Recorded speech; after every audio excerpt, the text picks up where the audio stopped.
તો આ તરફ વલસાડ જિલ્લામાં વાવાઝોડાની અસર દેખાવાની શરૂ થઈ ગયું છે। જિલ્લાના ધરમપુર તાલુકામાં આવ્યો છે વાતાવરણમાં પલટો। ધરમપુર તાલુકામાં પવન સાથે વરસાદની શરૂઆત થઈ।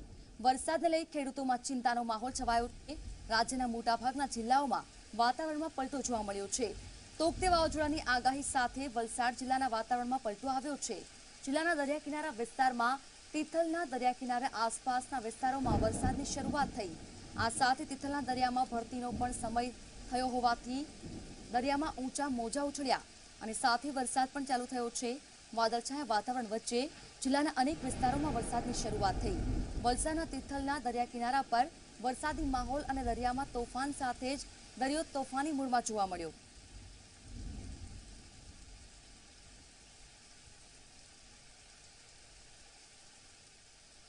તોકતે વાવાઝોડાની અસર વલસાડ જિલ્લા ખાતે જોવા મળી રહી છે। વલસાડ જિલ્લાના વલસાડ તથા ધરમપુર તાલુકામાં વરસાદ વરસી રહ્યો છે। આપ જે પ્રમાણે જોઈ શકો છો કે વલસાડ જિલ્લામાં બપોર બાદ વાતાવરણમાં પલટો આવ્યો છે।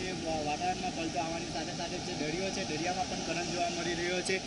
જિલ્લામાં વરસાદી માહોલ છવાઈ ગયો છે। જે રીતે તોકતે વાવાઝોડાની સંભવિત વાવાઝોડાની આગાહીને લઈને જે વહીવટી તંત્ર સંપૂર્ણપણે સજ્જ થઈ ગયું છે અને જે રીતે આપ દ્રશ્યોમાં જોઈ શકો છો કે વાતાવરણમાં પલટો આવી ગયો છે, તેને લઈને જે ક્યાંક ને ક્યાંક જે ખેડૂતો છે, કેરીના ખેડૂતો છે, તેઓમાં એક ચિંતાનો માહોલ છવાઈ ગયો છે। કારણ કે જે વરસાદ વરસી રહ્યો છે તેને લઈને જે કેરીના પાક છે તેને નુકસાન થઈ શકે છે। જે રીતે વાવાઝોડું ધીરે ધીરે ગુજરાત તરફ વધી રહ્યું છે તેને લઈને વહીવટીતંત્ર સંપૂર્ણપણે સજ્જ છે। સાથે સાથે જે જિલ્લાઓમાં જે વાવાઝોડાને લઈને જે એની અસર પણ હવે જોવા મળી રહી છે। દરિયો પણ તોફાની બનવા લાગી ગયો છે અને જિલ્લાના વિસ્તારોમાં વરસાદ પણ જોવા મળી રહ્યો છે। ઉમેશ પટેલ, ઝી મીડિયા, વલસાડ। તોકતે વાવાઝોડાની મહીસાગરમાં અસર વર્તાઈ। મહીસાગરમાં વાવાઝોડું આવ્યું હોય તેવા દ્રશ્યો સર્જાયા છે। વહેલી સવારથી મહીસાગરના વાતાવરણમાં પલટો આવ્યો છે। વાદળછાયા વાતાવરણ વચ્ચે પવન ફૂંકાયો। ભારે પવન સાથે છૂટોછવાયો વરસાદ પણ પડ્યો।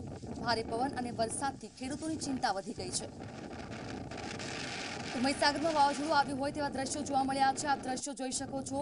વહેલી સવારથી આ પરિસ્થિતિ સર્જાય છે। વાદળછાયા વાતાવરણ સાથે પવન ફૂંકાયો અને વરસાદની પણ શરૂઆત થઈ। ભારે પવન સાથે વરસાદ પડ્યો, જેના કારણે ખેડૂતો ચિંતામાં છે। ખેડૂતોને પાક ખરાબ થવાની ભીતિ છે। ભારે પવન અને વરસાદથી જગતનો તાત ચિંતિત બન્યો।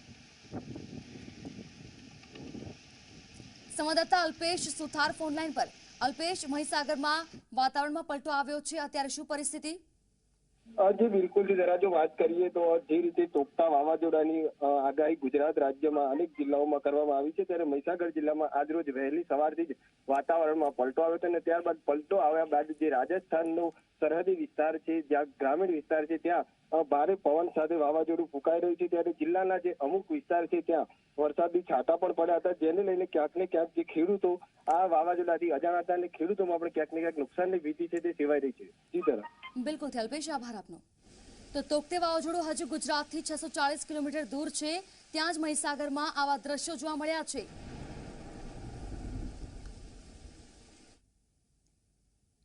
તો તોકતે વાવાઝોડાની પળે પળની અપડેટ આપ સુધી પહોંચાડતા રહીશું। અત્યારે સમાચારોમાં બસ આટલું જ। નમસ્કાર।